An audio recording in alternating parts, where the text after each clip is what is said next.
अस्सलाम वालेकुम दोस्तों, आप सभी को जुम्मा मुबारक हो। रोजाना की तरह आज की वीडियो में काफी सारी नई और इंपॉर्टेंट अपडेट्स मौजूद है। जानेंगे उन तमाम अपडेट्स की डिटेल्स के बारे में, लिहाजा वीडियो को पूरा आखिर तक देखिए ताकि किसी भी किस्म की इंपॉर्टेंट डिटेल्स आपसे मिस ना हो। वीडियो में आगे बढ़ने से पहले अगर आप हमारे चैनल पर पहली बार आए हैं तो आप सबसे अदबन गुजारिश की जाती है कि हमारे चैनल मियां भाई एक्सप्लेन को सब्सक्राइब करके बेल आइकन जरूर प्रेस कर लें ताकि इसी तरह के लेटेस्ट और फास्ट अपडेट्स आपको रोजाना रियल टाइम पर मिलती रहे। और जिन लोगों ने हमारे चैनल को सब्सक्राइब करके बेल आइकन प्रेस कर लिया है उन सबका तहे दिल से शुक्रिया। तो आइए जानते हैं आज 31 अक्टूबर बरोज जुम्मे की ताज़ा तरीन और लेटेस्ट अपडेट्स के बारे में। साइबर धोखेबाजों के खिलाफ खुसूसी कार्रवाई, मुख्तलिफ रियासतों से 20 अफराद गिरफ्तार। साइबराबाद साइबर क्राइम पुलिस की जानिब से साइबर धोखेबाजों के खिलाफ खुसूसी कार्रवाई करते हुए मुल्क के मुख्तलिफ रियासतों से 20 मुलजिमीन को गिरफ्तार किया गया। पुलिस के मुताबिक 22 अक्टूबर से लेकर 28 अक्टूबर तक ट्रेडिंग के नाम पर धोखाधड़ी और साइबर धोखाधड़ी के 10 मुकदमात में मुलविस 20 मुलजिमीन को गिरफ्तार किया गया है। वाज़ेह है ये कार्रवाई मुल्क की मुख्तलिफ रियासतों में अंजाम दी गई है, जबकि साइबर क्राइम पुलिस ने शोरे से ख्वाहिश की है कि वो भी चौकस रहें। बारिश के दौरान पानी निकालने की कोशिश, इलेक्ट्रिक शॉक से एक शख्स हलाक। बारिश के दौरान इलेक्ट्रिक मोटर के जरिए बारिश के पानी की निकासी में मसरूफ एक शख्स शॉक लगने से हलाक हो गया। लिहाजा मिलारदेपल्ली पुलिस के मुताबिक 45 साल दिनेश एक खांगी कंपनी में प्लांट इंचार्ज बताया गया है, जबकि कल बारिश के दौरान वो अपनी कंपनी में जमा होने वाला बारिश का पानी मोटर के जरिए निकालने की कोशिश कर रहा था कि अचानक इलेक्ट्रिक शॉक लगने के नतीजे में झुलसकर हलाक हो गया। जिंदा शख्स मुर्दा खाना पहुंच गया। एक चौंका देने वाले वाक़े में जिंदा शख्स मुर्दा खाना पहुंच गया। लिहाजा ये वाक़या महबूबाबाद के गवर्नमेंट हॉस्पिटल में पेश आया। जराये के मुताबिक रवि नामी ट्रैक्टर ड्राइवर जो गुर्दे के आर्जी में मुब्तला था, वो 3 दिन पहले इलाज के लिए सरकारी हॉस्पिटल से रुजू हुआ था। लिहाजा इसे आधार कार्ड के अलावा अपने साथ किसी साथी को लाने का मशवरा दिया गया था ताकि इसे हॉस्पिटल में शरीक किया जा सके, जबकि वो 2 दिन से हॉस्पिटल के अहाते में रहने लगा था। इसी दौरान वो किसी तरह मुर्दा खाना पहुंच गया। लिहाजा साफ सफाई के अमले ने मुर्दा खाना में जब इस शख्स को हरकत करते हुए देखा तो वो लोग खौफजदा हो गए और पुलिस को इतला दे दी। लिहाजा इतला मिलते ही पुलिस ने वहां पहुंचकर रवि को इलाज के लिए हॉस्पिटल मुंतकिल कर दिया। इसके अलावा हॉस्पिटल के आला हुक्काम की जानिब से इस वाक़े की तहकीकात जारी है। आंध्र प्रदेश को तूफान मोंता से 5265 करोड़ का नुकसान, मरकजी हुकूमत को रिपोर्ट रवाना की जाएंगी, चंद्रबाबू नायडू का बयान। Chief minister Andhra Pradesh N Chandrababu Naidu ने जुमेरात को कहा है कि हालिया तूफान मोंता की वजह से रियासत को कम से कम 5265 करोड़ रुपए का नुकसान हुआ है। लिहाजा यहाँ सेक्रेटेरिएट में प्रेस कॉन्फ्रेंस को मुखातिब करते हुए चीफ मिनिस्टर ने शोबों और महकमों को होने वाले नुकसान की तफसीला से वाकिफ करवाया। मजीद उन्होंने बताया कि महकमे इमारत और शौरा को 2000 करोड़ रुपए का नुकसान हुआ है। इसके अलावा चीफ मिनिस्टर ने कहा है कि इब्तिदाई तखमीना के बाद महकमे ज़राअत को 829 करोड़ रुपए का नुकसान का अंदाजा लगाया गया है, जबकि चीफ मिनिस्टर के मुताबिक तूफान मोंता से अजला, नेरुल, पाटला और प्रकाशम ज्यादा मुतासिर हुए हैं। तेलंगाना में नुकसानज़दा फसलों को फी एकड़ 10,000 रुपए का मुआवजा, वजीर ज़राअत का ऐलान। रियासत तेलंगाना के वजीर ज़राअत टी नागेश्वर राव ने कहा है कि रियासती हुकूमत इन अफराद के मुआवजा फराहम करेंगी जिनके मकानात और फसलों को तूफान मोंता की वजह से नुकसान पहुंचा है। लिहाजा नलगुंडा में मीडिया के नुमाइंदों से बात करते हुए वजीर ज़राअत ने कहा है कि मूसलाधार बारिश की वजह से जिन फसलों को नुकसान हुए हैं फी एकड़ के हिसाब से 10,000 रुपए अदा किए जाएंगे। मजीद इन्होंने बताया कि इब्तिदाई तखमीना के मुताबिक तूफान मोंचा की वजह से तेलंगाना के 12 अजला में तकरीबन 4 लाख एकड़ फसलों पर नुकसान पहुंचा है। वजीर ज़राअत ने बताया कि इनके महकमे की तैयार कुर्दा इब्तिदाई रिपोर्ट के मुताबिक 12 अजला का अहाता करने वाले 179 मंडलों में 2,53,000 किसानों की 4,47,000 एकड़ के फसलों पर नुकसान हुआ है। इन्होंने बताया कि मुकम्मल सर्वे के बाद माली नुकसान का अंदाजा लगाया जा सकता है। तेलंगाना में शदीद बारिश, कई ट्रेनें कैंसिल। शदीद बारिश और इसके नतीजे में डोरनाकर, वरंगल और खाजीपेट में पानी जमा होने के बाद साउथ सेंट्रल रेलवे ने कई ट्रेनों को कैंसिल कर दिया है। लिहाजा साउथ सेंट्रल रेलवे ने मुसाफिरों को मशवरा दिया है कि वो सफर शुरू करने से पहले ताज़ा तरीन अपडेट जरूर चेक कर लें।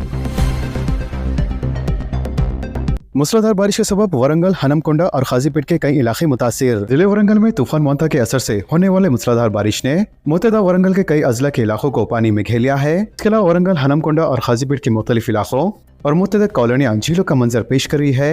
इसके अलावा पुलिस कमिश्नर वरंगल ने भी अपने अहदेदारों व अमला के साथ सैलाब से मुतासर इलाकों का दौरा किया और हालात का जायजा लेते हुए पुलिस मुलाजिमीन को अलर्ट रहने की हिदायत दी। वाज़ेह के मुख्तलिफ इलाकों में ड्रोन के जरिए अवाम को ग़िज़ा और पानी फराहम किया जा रहा है। लिहाजा तमाम लोगों ने अवाम से अपील की है कि वो हर हाल में चौकस रहें। एक हाथ में छतरी, दूसरे हाथ में हैंडल, बच्चों को लेकर खतरनाक अंदाज में ड्राइविंग पर कमिश्नर पुलिस का रद्द अमल। कमिश्नर पुलिस सजना ने बारिश के दौरान बच्चों को लेकर छतरी के साथ खतरनाक अंदाज में गाड़ी चलाने के वाक़े पर रद्द अमल जाहिर किया है। वाज़ेह के गुड़ी मलकापुर के इलाके से ताल्लुक रखने वाला एक शख्स बारिश के दौरान अपनी स्कूटी पर बच्चों को ले जा रहा था और इस शख्स के एक हाथ में छतरी और दूसरे हाथ में इसने गाड़ी का हैंडल पकड़ा हुआ था, जिसके बाद एक तेलुगु रोजनामा में तस्वीर शाये हुई। जबकि कमिश्नर पुलिस सजना ने इस तस्वीर को अपने सोशल मीडिया अकाउंट एक्स पर शेयर करते हुए लिखा है कि एक हाथ में छतरी और दूसरे हाथ में गाड़ी का हैंडल है। अगर बाइक चलाते हुए हादसाती तौर पर हाथ छूट जाए तो इसका जिम्मेदार कौन होगा।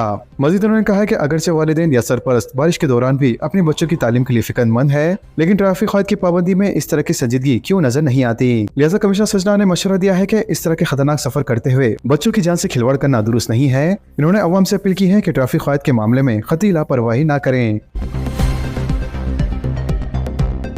जॉब मेले का इनेकाद 500 नौजवानों को ऑफर लेटर्स हवाले। साउथ वेस्ट जोन पुलिस और दक्कन प्लास्टर इश्तराक से आज मेगा जॉब मेला का मेहंदीपट्टनम इलाके में इनेकाद अमल में लाया गया। वजह है कि इस जॉब मेले में 60 से ज्यादा कंपनियों ने शिरकत की थी, जबकि डीसीपी साउथ वेस्ट जोन जी चंद्रनारायण मोहन ने जॉब मेले में मेहमान खुसूसी की हैसियत से शिरकत की। इन्होंने बताया कि इस जॉब मेले से बेरोजगार नौजवान रुजू हुए, जिनमें से तकरीबन 500 उम्मीदवारों को मुख्तलिफ कंपनियों की जानिब से मौके पर ही ऑफर लेटर्स हवाले किए गए। सोने की कीमत में गिरावट, चांदी की कीमत में इजाफा। हिंदुस्तान के सराफा बाजारों में जुमेरात को सोने की कीमत में 1000 रुपए की गिरावट आई, जबकि चांदी की कीमत में 3300 रुपए का इजाफा हुआ। ऐसा इस सूरत हाल पर ऑल इंडिया सराफा एसोसिएशन ने बताया कि कीमती धातुओं की कीमतों में तब्दीली के बाद दारुल हुकूमत दिल्ली में 99.5% खालिस 10 ग्राम सोना 1,23,400 रुपए में फरोख्त हुआ, जबकि 1 किलो चांदी 1,55,000 रुपए फी किलो के हिसाब से फरोख्त हुई। बारिश से मुतासरा अजला में राहत कामों में तेजी पैदा की जाए।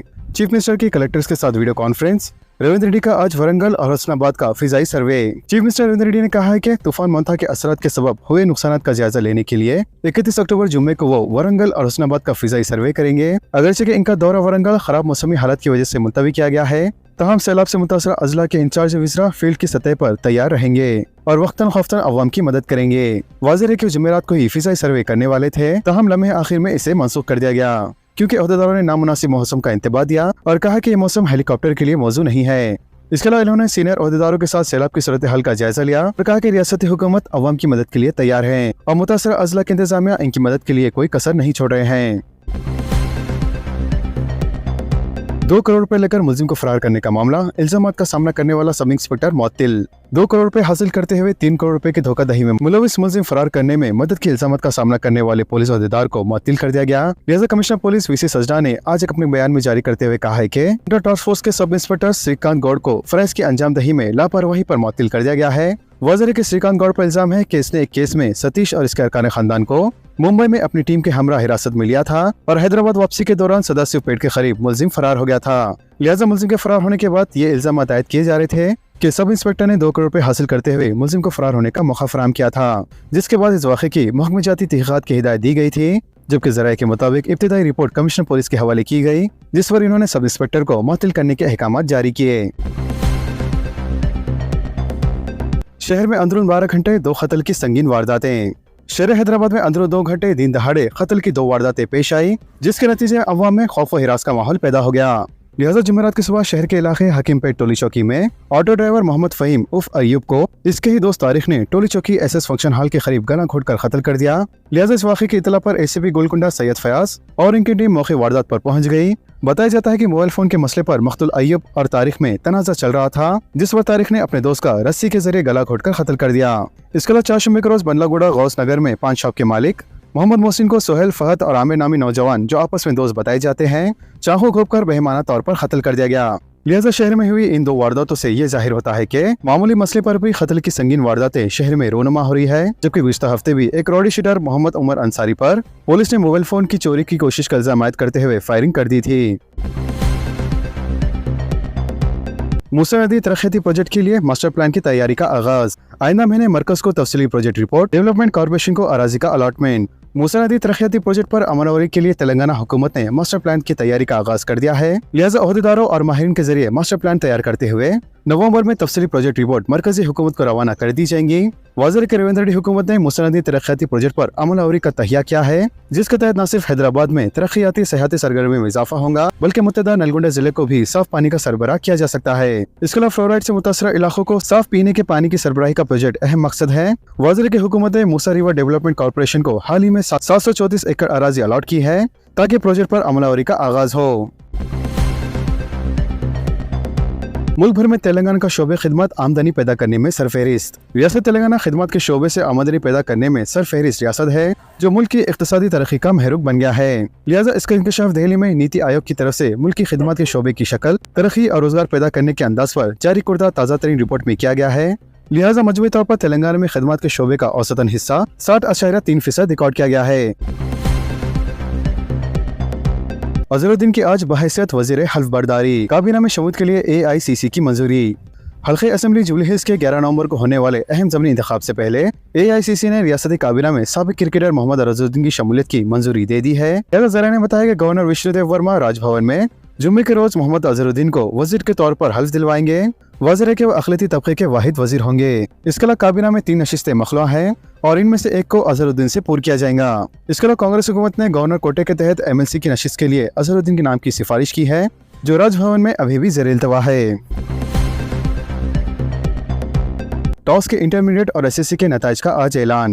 महकमा स्कूली तालीम ने जुमेरात को तेलंगाना ओपन स्कूल सोसाइटी के SSC और इंटरमीडिएट इम्तिहानात के नताइज जारी कर दिए हैं। लिहाजा डायरेक्टर सोसाइटी PV श्रीहरि ने बताया कि SSC इम्तिहानात में 9,717 उम्मीदवार शरीक हुए थे, जिनमें से तकरीबन 4,748 उम्मीदवार कामयाब करार दिए गए हैं। इसी तरह इंटरमीडिएट इम्तिहानात में शिरकत करने वाले 11,520 उम्मीदवारों में से तकरीबन 6,706 उम्मीदवार कामयाब करार दिए गए हैं। मजीद उन्होंने बताया कि उम्मीदवार ये नताइज इनकी ऑफिशियल वेबसाइट पर मुलाहिजा कर सकते हैं और इसी वेबसाइट से नताइज डाउनलोड भी कर सकते हैं। इलेक्शन में हिस्सा लेना बुनियादी हक नहीं, हाई कोर्ट का बयान। 2 से ज्यादा बच्चों के उसूल पर दायर दरख्वास्त मुस्तरद। तेलंगाना हाई कोर्ट ने वाज़ेह किया है कि इंतखाबात में हिस्सा लेना कोई बुनियादी हक नहीं है। मजीद अदालत ने कहा है कि मुकामी अदारों के इंतखाबात में हिस्सा लेने का हक बुनियादी हक के ज़िम्मेदारों में नहीं आता। ताहम अदालत ने सुप्रीम कोर्ट के फैसले का हवाला देते हुए कहा है कि मुकामी अदारों के इंतखाबात में हिस्सा लेना बुनियादी हक नहीं है और गवर्नर की मंजूरी के मामले में अदालत मुदाखलत नहीं करेंगी।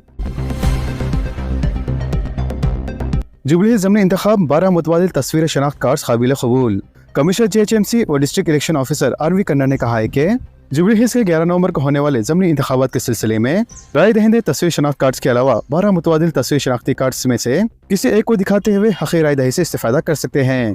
लिहाजा अपने बयान में कन्ना ने कहा है कि राय दहिंदे Aadhaar, employment guarantee job card, bank या पोस्ट ऑफिस पासबुक जिसमें तस्वीर लगी हो, इसके अलावा हेल्थ इंश्योरेंस स्मार्ट कार्ड या मरकजी वजारत लेबर की जानिब से जारी करदा Ayushman Bharat health card, driving licence, PAN card, passport copy, तस्वीर के साथ पेंशन के दस्तावेज, इन जैसे कार्ड्स का भी इस्तेमाल किया जा सकता है। मजीद उन्होंने कहा कि अगर राय दहिंदे का नाम फहरिस्त राय दहिंदगान में मौजूद है लेकिन इसके पास वोटर ID कार्ड नहीं है, तो ऐसे राय दहिंदों को 12 में से किसी एक तस्वीर शनाख्ती कार्ड का इस्तेमाल करते हुए वोट डालने की इजाजत दी जाएगी।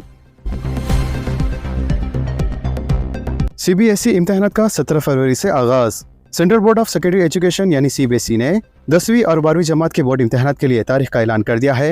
लिहाजा इम्तिहानात का आगाज 17 फरवरी 2026 से होगा। इसके अलावा CBSE ने यह भी कहा है कि साल 2026 के 10वीं जमात के बोर्ड इम्तिहानात कौमी तालीमी पॉलिसी 2020 की सिफारिशात के मुताबिक होंगे। गुरुकुल अदारों को 92 करोड़ के बकायाजात की 100वीं। ओहदेदार को डिप्टी चीफ मिनिस्टर भट्टी विक्रमार्का की हिदायत। डिप्टी चीफ मिनिस्टर भट्टी विक्रमार्का ने ओहदेदारों को गुरुकुल और कस्तूरबा गांधी बालिका विद्यालय के तमाम ज़ेर-ए-इल्तवा बकायाजात की फौरी 100वीं की हिदायत की है। लिहाजा भट्टी विक्रमार्का, जो वजारत फाइनेंस का खलम मंदान भी रखते हैं, जुमेरात की शाम प्रगति भवन में महकमे फाइनेंस के ओहदेदारों के साथ एक इजलास मुनक़द किया। लिहाजा डिप्टी चीफ मिनिस्टर ने ओहदेदारों को हिदायत दी कि वो तकरीबन 92 करोड़ रुपए के तमाम इक़साम के बकायाजात फौरी तौर पर अदा करें ताकि तलबा को किसी भी किस्म की मुश्किलात का सामना न करना पड़े। मुंबई में 17 बच्चों को अगवा करने वाला हलाक, सभी बच्चे महफूज। मुंबई में बच्चों को अगवा करने की सनसनीखेज वारदात जुमेरात की शाम उस वक्त खात्मे को पहुंची जब पुलिस ने बरवक्त कार्रवाई करते हुए 17 बच्चों को बाहिफाजत बाहर निकाल लिया और वाक़े के जिम्मेदार शख्स रोहित आर्या को तहवील में ले लिया, जो बाद-ए-अज़ा पुलिस मुठभेड़ में जख्मी हुआ और दम तोड़ गया। लिहाजा ये वाक़या मुंबई में उस वक्त रोनुमा हुआ जब मुख्तलिफ इलाकों से बच्चे फिल्म ऑडिशन के लिए जमा हुए थे। पुलिस के मुताबिक तकरीबन 15 से 20 बच्चे पहली मंजिल पर वाक़े अदाकारी क्लास में मौजूद थे कि अचानक इत्तला मिली कि इन्हें एक नामालूम शख्स ने इन्हें अंदर बंद कर लिया है। लिहाजा खबर मिलते ही इलाके में खौफ व हिरास फैल गया और वालिदैन भी बड़ी तादाद में स्टूडियो के बाहर पहुंच गए। इसके अलावा खिड़कियों से बच्चों के घबराए हुए चेहरे नजर आ रहे थे, जिसने सूरत हाल को मजीद संगीन बना दिया। इसके अलावा पुलिस की टीमें फौरी तौर पर जाए वाक़े पर पहुंची और स्टूडियो का मुहासरा कर लिया। इसके अलावा अफसरान ने अतराफ के इलाकों को हाई अलर्ट पर रखा और तमाम रास्ते सील कर दिए और बच्चों को बाहिफाजत बनाने के लिए खुसूसी हिकमत अमली तैयार की गई, जिसके बाद रेस्क्यू ऑपरेशन शुरू कर दिया गया। लिहाजा इसी दौरान सोशल मीडिया पर एक वीडियो सामने आया जिसमें मुल्जिमीन ने अपना नाम रोहित आर्या बताया और कहा कि इसने खुदकुशी करने के बजाय एक मंसूबे के तहत बच्चों को यहाँ रखा है। लिहाजा वीडियो में इसने दावा किया है कि इसके मुतालिबात अखलाकी हैं और वह मखसूस अफराद से बातचीत करना चाहता है, लेकिन बातचीत में बेशतरफत नहीं हुई, जिसके बाद पुलिस की एक टीम बाथरूम के जरिए स्टूडियो में दाखिल हुई, जबकि फायर ब्रिगेड के अमले ने भी पुलिस को एक बड़ी सीढ़ी फराहम की थी।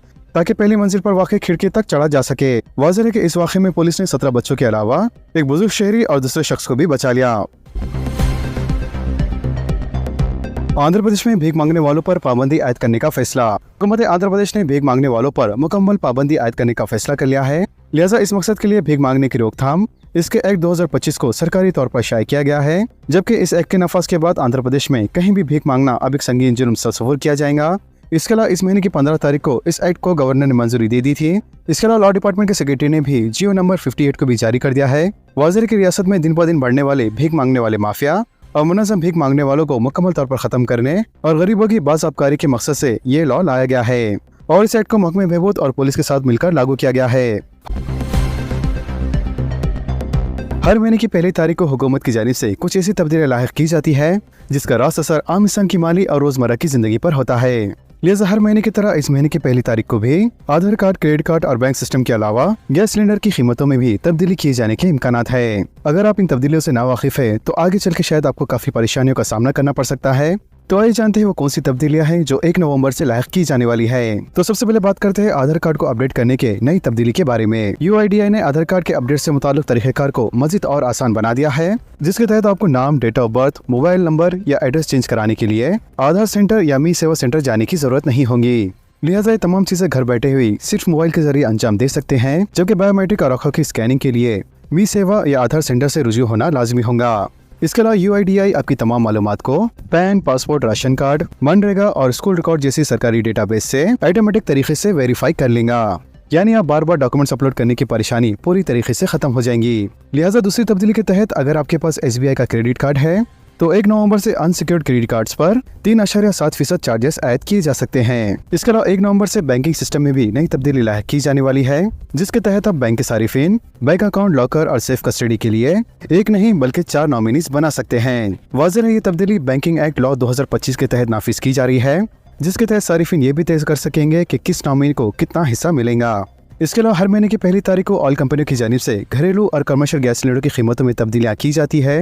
लिहाजा इस बार भी उम्मीद जताई जा रही है कि गैस की कीमतों में इजाफे के अलावा हुकूमत की जानिब से कमी भी लायक की जा सकती है।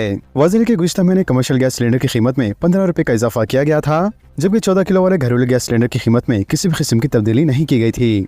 तो दोस्तों, इन तमाम खबरों से मुतालिक आप सबकी क्या राय है नीचे कमेंट बॉक्स में जरूर जाहिर करें और इसी तरह के लेटेस्ट एंड फास्ट अपडेट्स के लिए हमारे चैनल के साथ जुड़े रहें। हमारे इस वीडियो को आपस में ज्यादा से ज्यादा शेयर करें और हमारे चैनल को सब्सक्राइब करके बेल आइकन प्रेस करना ना भूलें। तो मिलते हैं अगली वीडियो में काफी सारी नई अपडेट्स के साथ। जब तक के लिए अल्लाह हाफिज एंड सब्सक्राइब।